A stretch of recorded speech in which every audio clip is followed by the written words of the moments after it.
கோவை மாநகரத்துல காங்கிரஸ் வந்து குற்றச்சாட்டு வச்சிருக்காங்க.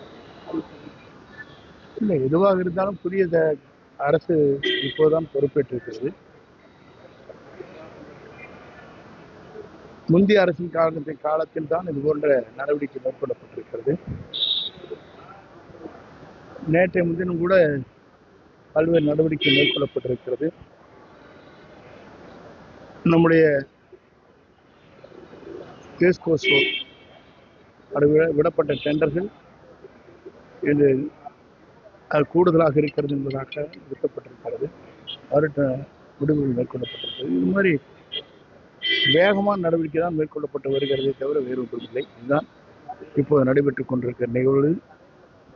ஆகவே எதுவாக இருந்தாலும் நம்முடைய மாண்புமிகு தமிழக வெற்றிக்கழகத்துடைய தலைவர் தளபதி அவர்கள் முதலமைச்சராக இருக்கும் வரை எந்த தவறும் நடந்துவிடக்கூடாது என்பதிலே கண்ணும் கருத்துமாக இருக்கிறார்.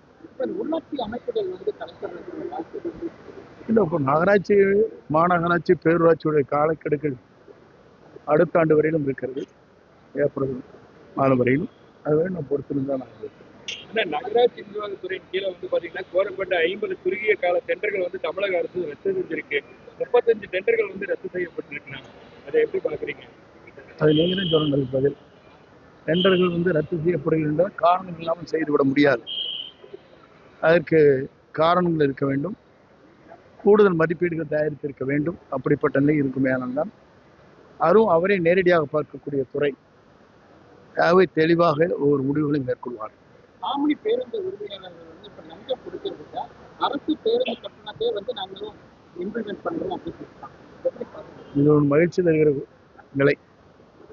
ஏனென்று சொன்னால் பணம் கொடுத்து தான் வண்டிகளை ஓட்ட வேண்டும் என்ற நிலை மாறி ₹1 கூட செலவு செய்ய தேவையில்லை என்கிற போது அரசு என்ன கட்டணத்தை நிர்ணயிக்கிறதோ அந்த கட்டணத்தை நாங்கள் எங்களுடைய பேருந்துகளை இயக்கிறோம் என்று சொல்வது ஒரு நாட்டின் வளர்ச்சிக்கு ஏதுவாக அமைந்திருக்கிறது.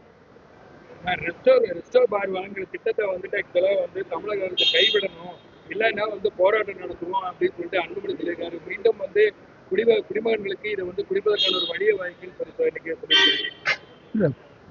இன்றைய சூழ்நிலையில் அரசு என்ன நடவடிக்கை மேற்கொள்ள வேண்டுமோ அது வேகமாக விரைவாக எடுத்துக் கொண்டிருக்கிறது.